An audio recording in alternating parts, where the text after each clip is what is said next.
Well, have you ever felt that someone was watching you, but there was really no one there? What if someone really was watching?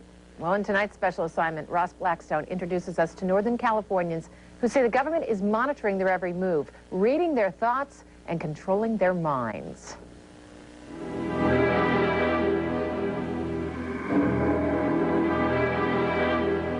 It's an entire program. It's a stalking, harassment, surveillance, torture. Mary Ann Stratton says she is a walking human experiment. You can't go anywhere without somebody following you, knowing they know what you buy, they know what you purchase. At this rally last summer, Stratton and others explained how the government monitors their thoughts through ultra-frequency radio waves sent by any energy source directly to the electromagnetic waves in their brains.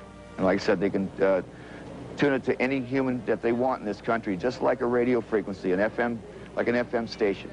They say the waves can also control their minds and their bodies. They can cause your heart to hurt, they can cause you blast your stomach, they can cause your ankles to give out, they can cause your knees to give out. Whatever they direct it to, wherever they can direct the pain to, your body feels all of it. Why?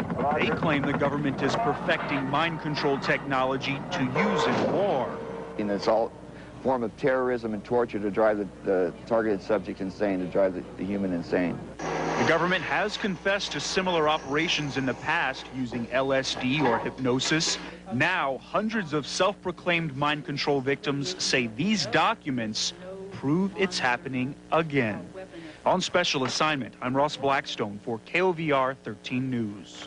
And on our 6 o'clock special assignment, Ross is going to introduce us to a woman who's leading the fight to disclose this information in Northern California.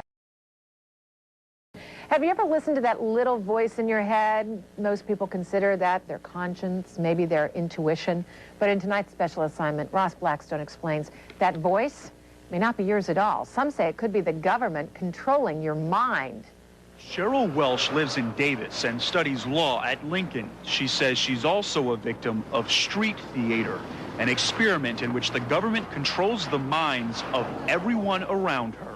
Wherever I go about in my day, people will spit, swear, blow smoke in my face, basically 100 insults a day. You know, and the purpose, Cheryl says, is to observe how she reacts so the government can study her mind and eventually use the same technology to control the minds of America's enemies.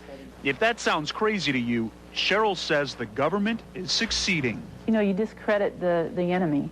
You make them look like a kook. And if you can imagine the government's motive, I mean, if you can read a person's mind, you're not going to reveal that for anything.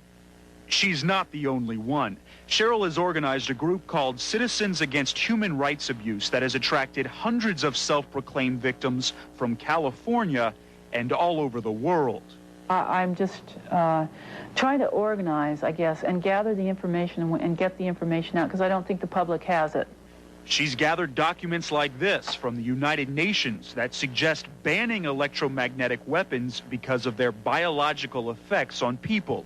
She's also collected papers that she says shows long-term American goals. I've got the documents from NASA, from Federal Times, from back in the 70s, the DIA, talking about how they were going to use this microwave hearing to drive political targets crazy. Welsh says more and more people are stepping forward to say now it's coming true. On special assignment, Ross Blackstone, KOVR 13 News. Well, when our special assignment continues on the 10 o'clock news, you'll find out if electromagnetic mind control is even possible and how. Periodically, over the past several decades, we've heard of situations when the U.S. government has experimented on human beings. Some cases have involved nuclear weapons, others, LSD and mind control.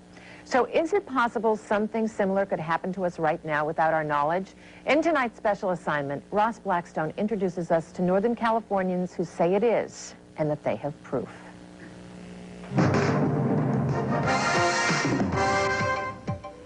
Imagine everywhere you go, someone is watching, reading your thoughts, controlling your mind.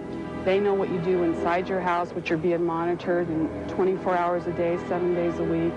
At the state capitol last summer, Marianne Stratton rallied with dozens of other Californians who say it's happening to them through ultra-frequency radio waves. I can be in a room full of 1,000 people, but it'll only affect me.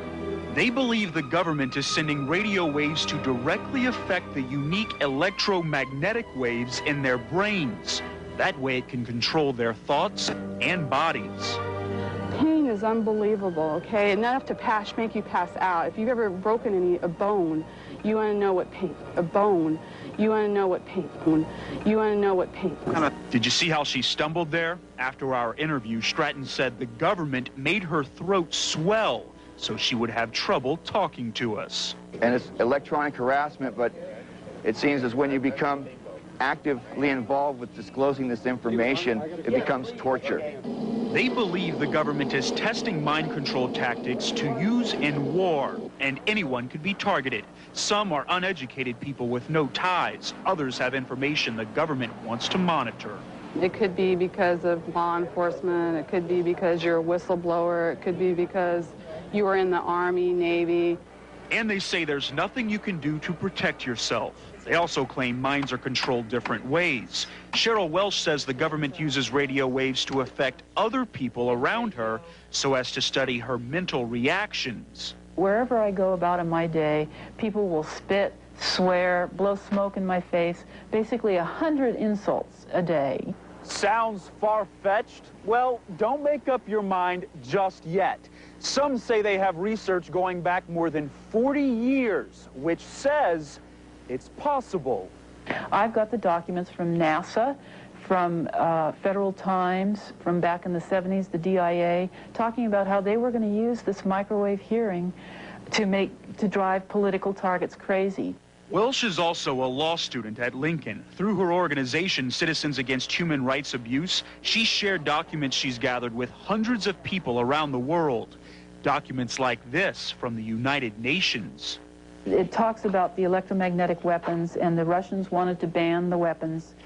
Welsh is not the only one. In his latest book, Earth Rising, renowned author and speaker Nick Begich cites more than 30 patents that show mind control is possible by using light, sound, or electronic fields. As long as the pulse rate is correct and it hits a window frequency.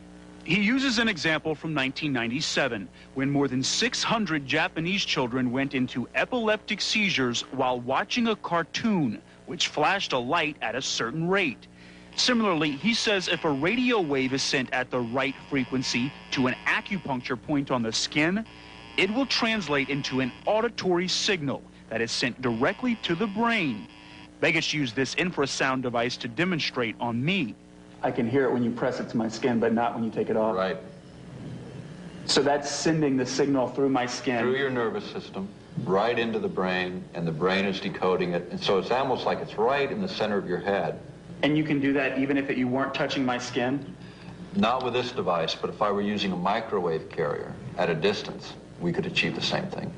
He says the sound could then be used to control my behavior, and the waves can be sent through any energy source, radio towers, indoor lights, especially the internet. It would be difficult to target specific people like Orr, Stratton, or Welsh. To target an individual, you really need some line of sight, and you'd need to use something like a microwave carrier. But he says people can be controlled en masse. The question then is, has the government used the technology? Begich says yes. He believes the U.S. sent anxiety signals to get Iraqis to surrender during the Gulf War. And they said, well, it was because we bombarded them so heavily. That was the American story. You know, look at Dresden, Germany, London during World War II. I mean, that doesn't drive people out.